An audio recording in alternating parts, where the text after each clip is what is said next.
जैसा कि पिछले एपिसोड में हमने देखा कि फैंग अपनी फैमिली और फायर हैमर टीम को गुड बाय करने के बाद अपने स्मार्ट फाइटर जेट में बैठकर जिगजियान मार्शल हॉल की तरफ चला जाता है ताकि वो एंशिएंट सिविलाइजेशन की रूइंस नंबर 9 में जाने के लिए पार्टिसिपेट कर पाए। जिसके बाद हमने देखा कि फैंग अपने स्मार्ट फाइटर जेट में जा रहा होता है। तभी वो अपना एक फ्लैशबैक याद करता है जिसमें प्रेसिडेंट जाओ फैंग को एंशिएंट सिविलाइजेशन की रूइंस के डेंजर के बारे में बता रहे होते हैं। तो फैंग उनसे पूछता है, प्रेसिडेंट जाओ आपको क्या लगता है मेरा एंशिएंट सिविलाइजेशन से बचकर वापस आने के चांसेस कितने % हैं? फैंग की ये बात सुनकर प्रेसिडेंट जाओ उससे कहते हैं कि तुम मेंटल मास्टर भी हो और साथ ही साथ तुम्हारी स्ट्रेंथ भी हाई लेवल के गॉड ऑफ वार पर पहुंचने वाली है, इसलिए तुम्हारे बचकर वापस आने के चांसेस को गैस कर पाना मुश्किल है। तो फैंग कहता है ठीक है प्रेसिडेंट जाओ मैं समझ गया, मुझे गाइड करने के लिए आपका बहुत बहुत शुक्रिया। जिसके बाद हम देखते हैं कि फैंग अपने फ्लैशबैक से बाहर आ जाता है और अपना ब्लैक गॉड आर्मर निकाल कर स्मार्ट फाइटर जेट में रख देता है और कहता है कि मैं एंशिएंट सिविलाइजेशन में जरूर जाऊंगा क्योंकि मैंने अपनी स्ट्रेंथ को इंक्रीज करना है, इसलिए मुझे अपनी स्ट्रेंथ को इंक्रीज करने के लिए एंशिएंट सिविलाइजेशन की रूइंस नंबर में जाकर एक्सपीरियंस करना ही होगा। जिसके बाद हम देखते हैं कि फैंग का स्मार्ट फाइटर जेट जिगजियान मार्शल हॉल के हेडक्वार्टर्स में लैंड हो जाता है। अब जैसे ही फैंग अपने स्मार्ट फाइटर जेट से बाहर आता है तो वहां पर वो एआई सिस्टम वाली गर्ल फैंग का वेट कर रही होती है। तो फैंग उस एआई सिस्टम वाली गर्ल के साथ जिगजियान मार्शल हॉल के अंदर चला जाता है। अब आगे एपिसोड स्टार्ट होता है और हम देखते हैं कि फैंग जिगजियान मार्शल हॉल के अंदर बैठा होता है और अपनी फैमिली के साथ वीडियो कॉल पर बात कर रहा होता है। फैंग की मदर फैंग को कहती हैं कि हमने सोचा भी नहीं था कि तुम इतने ज्यादा स्ट्रॉन्ग हो जाओगे, तुम एंशिएंट सिविलाइजेशन में अपना ख्याल रखना और केयरफुल रहना। ये सुनकर फैंग कहता है मदर फादर आप फिक्र मत करें, प्रेसिडेंट जाओ ने मुझे बताया था मेंटल मास्टर का डेथ रेट बहुत ही ज्यादा कम है, इसलिए आपको ज्यादा फिक्र करने की जरूरत नहीं है, मैं सेफ रहूंगा और हाँ मैं अपना बहुत ही ख्याल रखूंगा, इसलिए आपको ज्यादा परेशान होने की जरूरत नहीं है। जिसके बाद फैंग अपने ब्रदर से कहता है हुआ अब जब तक मैं घर में नहीं हूँ तो तुम मदर और फादर का ख्याल रखना। हुआ कहता है ठीक है ब्रदर मैं समझ गया, मैं मदर और फादर का बहुत ही अच्छे से ख्याल रखूंगा, आपको मेरी तरफ से कोई भी शिकायत सुनने को नहीं मिलेगी और हम सब आपके वापस आने का बहुत ही बेसब्री से इंतजार कर रहे हैं। अब फैंग की फैमिली फैंग को उसके एग्जाम के लिए गुड लक कहती है तो ये सुनकर फैंग भी खुश हो जाता है। जिसके बाद फैंग कॉल कट कर देता है। अब हम देखते हैं कि फैंग जिगजियान मार्शल हॉल में बैठा अपना मोबाइल यूज कर रहा होता है और सोचता है आप मेरे आने का वेट करें, मैं बहुत ही जल्द वापस आ जाऊंगा। अभी फैंग ये सोच ही रहा होता है कि तभी वहाँ पर एक वॉरियर आता है और फैंग के कंधे पर हाथ रख कर कहता है फ्रेंड हमारे चलने का टाइम हो गया। तो फैंग उसे कहता है ठीक है। जिसके बाद फैंग उसके साथ चला जाता है। अब हम देखते हैं कि वो सभी वॉरियर्स जिन्होंने एंशिएंट सिविलाइजेशन की रूइंस नंबर 9 में पार्टिसिपेट करना है वो सभी लीडर होंग के रूम की तरफ जा रहे होते हैं। वो सभी वॉरियर्स चलते जा रहे होते हैं कि तभी वो वॉरियर जो फैंग को बुलाने के लिए आया था वो फैंग के पास आता है और कहता है ब्रदर मेरा नाम है टियानी और मैं जिंगडू बे सिटी से आया हूँ। यहाँ पर वो फैंग को अपना फ्रेंड बनाने की कोशिश कर रहा है तो फैंग भी उसे अपना नाम बता देता है और कहता है मेरा नाम है लुओ फैंग। जिसके बाद हम देखते हैं कि वो सभी वॉरियर्स लीडर होंग के रूम के बाहर पहुंच जाते हैं। जैसे ही वो रूम के दरवाजे के सामने जाते हैं तो वो डोर ऑटोमेटिकली ओपन हो जाता है। जिसके बाद वो सभी वॉरियर्स रूम के अंदर चले जाते हैं। अब हम देखते हैं कि वहाँ पर लीडर होंग उनका वेट कर रहा होता है तो वो सभी लीडर होंग के पास जाते ही उन्हें ग्रीट करते हैं। तो अब लीडर होंग उन सभी वॉरियर्स को बताते हैं कि आप जिस एक्सपेरिमेंट के लिए जाने वाले हैं वहाँ पर डेथ रेट 72% है, अगर आप सभी में से किसी को भी वहाँ पर जाने से रिग्रेट है तो वो अभी कह सकता है। पर हम देखते हैं कि लीडर होंग की ये बात सुनकर वहाँ पर मौजूद कोई भी वॉरियर नहीं बोलता और वो सभी चुपचाप खड़े होते हैं। तो उन सभी वॉरियर्स को इस तरह से खड़े हुए देखकर लीडर होंग कहता है बहुत अच्छे, तुम सभी वॉरियर्स तो बहुत ही ज्यादा कॉन्फिडेंस लग रहे हो। जिसके बाद लीडर होंग वहाँ पर एक और वॉरियर को बुलाता है जिसका नाम होता है याओ राओ और हम देखते हैं कि ये वॉरियर तो एक लड़की है। तो फैंग उस लड़की को देखकर कहता है ये तो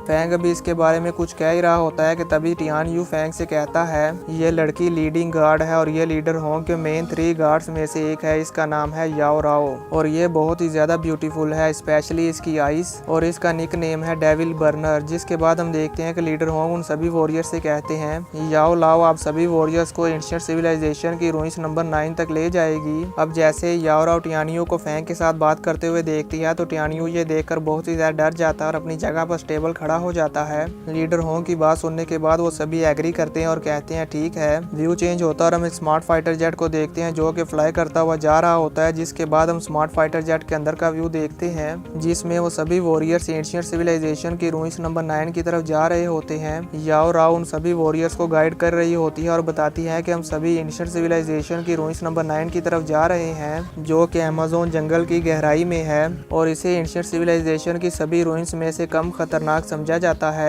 याओ राओ की ये बात सुनकर वहाँ पर बैठा टियानियो कहता है एल्डर याओ राओ क्या एंशिएंट एंशिएंट सिविलाइजेशन में इससे भी ज़्यादा खतरनाक रूइंस मौजूद हैं?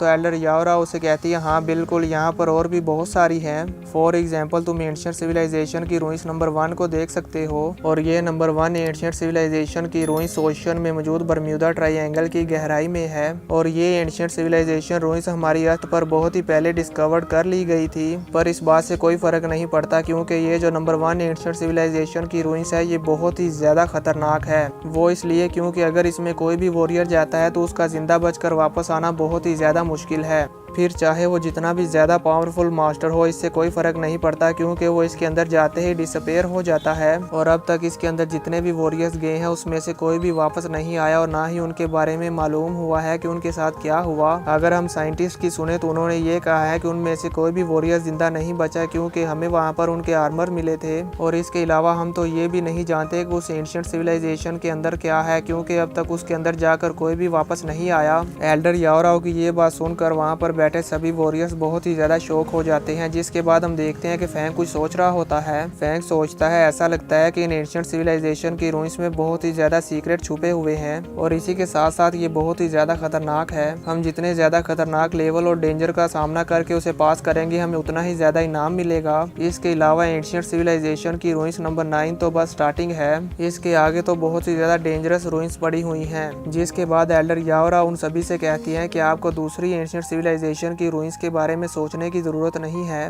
अब हम इन सभी फालतू बातों को छोड़ते हैं और अपने टॉपिक पर वापस आते हैं। ये एंशिएंट सिविलाइजेशन रूइंस नंबर 9 एक तरह का एंशिएंट रेलिक है जिसके अंदर जाने पर सभी वॉरियर्स को अलग अलग तरह के खतरों का सामना करना होता है और ये खतरे 2 टाइप्स पर डिवाइडेड होते हैं, टाइप ए और टाइप बी। इनमें से जो नॉर्मल वॉरियर्स होते हैं उन्हें टाइप ए के खतरों का सामना करना होता है, जबकि जो मेंटल मास्टर वॉरियर्स होते हैं उन्हें टाइप बी के खतरों का सामना करना होता है। तो ये सुनकर फैंग कहता है एल्डर याओरा क्या मेंटल मास्टर और ऑर्डिनरी वॉरियर के लिए अलग अलग तरह के चैलेंजेस होते हैं? तो एल्डर याओरा उसे बताती है हाँ बिल्कुल, जब आप सभी एंशिएंट सिविलाइजेशन की रूइंस नंबर 9 में इंटर हो जाएंगे तो हर किसी का एक्सपीरियंस अलग होगा और हर किसी के चैलेंजेस भी अलग अलग होंगे और उसका डेंजर लेवल भी वॉरियर की स्ट्रेंथ के हिसाब से ही सेट किया जाएगा। और आप सभी वॉरियर्स में से जो भी विनर होगा उसे प्राइज मिलेगा, जिसमें आपको ब्लैक गोल्ड आर्मर तो मिलेगा ही मिलेगा, उसके साथ साथ और भी कई तरह के रिवार्ड्स मिलेंगे।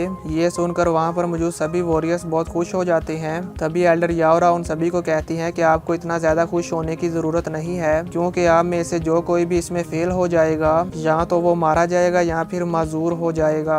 ये सुनकर वहाँ पर मौजूद सभी वॉरियर्स बहुत ही ज्यादा शॉक हो जाते हैं। जिसके बाद हम देखते हैं कि याओरा उन सभी के बाजुओं पर एक ब्रेसलेट पहना देती है। तो वो सभी वॉरियर्स एल्डर याओरा से पूछते हैं कि ये क्या है? तो एल्डर याओरा कहती है कि तुम सबको घबराने की जरूरत नहीं है, ये एक ट्रांसलेटर टूल है जो आपको एंशिएंट सिविलाइजेशन रूइंस नंबर 9 में जाने के बाद वहाँ पर लिखे हुए सभी अल्फाजों को ट्रांसलेट करके बताएगा। हम ये इसलिए बना पाए हैं क्योंकि god of war warrior ancient civilisation ruins में फंस गया था। वो तकरीबन 7 मंथ तक एंशिएंट सिविलाइजेशन की रूइंस नंबर 9 में फंसा रहा था और इसी टाइम के दौरान उसने एंशिएंट सिविलाइजेशन में रहते हुए उसकी जुबान के बारे में समझ लिया और फिर हमने उसकी मदद से ये ट्रांसलेटर टूल बनाया जो कि आपको एंशिएंट सिविलाइजेशन रूइंस में जाने के बाद बहुत ही ज्यादा मदद करेगा और आप सभी लोग भी वहाँ पर लिखी हुई बातों को समझ पाएंगे और आपको भी मालूम हो जाएगा कि अब क्या करना है। जिसके बाद एल्डर याओरा उन सभी से कहती है कि हम थोड़ी ही देर में अपने एड्रेस पर पहुंचने वाले हैं, आप सभी रेडी हो जाएं। व्यू चेंज होता है और हम देखते हैं कि उनका स्मार्ट फाइटर जेट जंगल में लैंड हो जाता है और इस जंगल में हर तरफ अंधेरा ही अंधेरा होता है, यहाँ पर जरा भी रोशनी नहीं आ रही थी, यानी कि ये जंगल बहुत ही ज्यादा घना है। जिसके बाद हम देखते हैं कि ये सभी लोग अपने स्मार्ट फाइटर जेट से निकलकर एंशिएंट सिविलाइजेशन की रूइंस नंबर 9 की तरफ जाने लगते हैं और इसी के साथ ये एपिसोड खत्म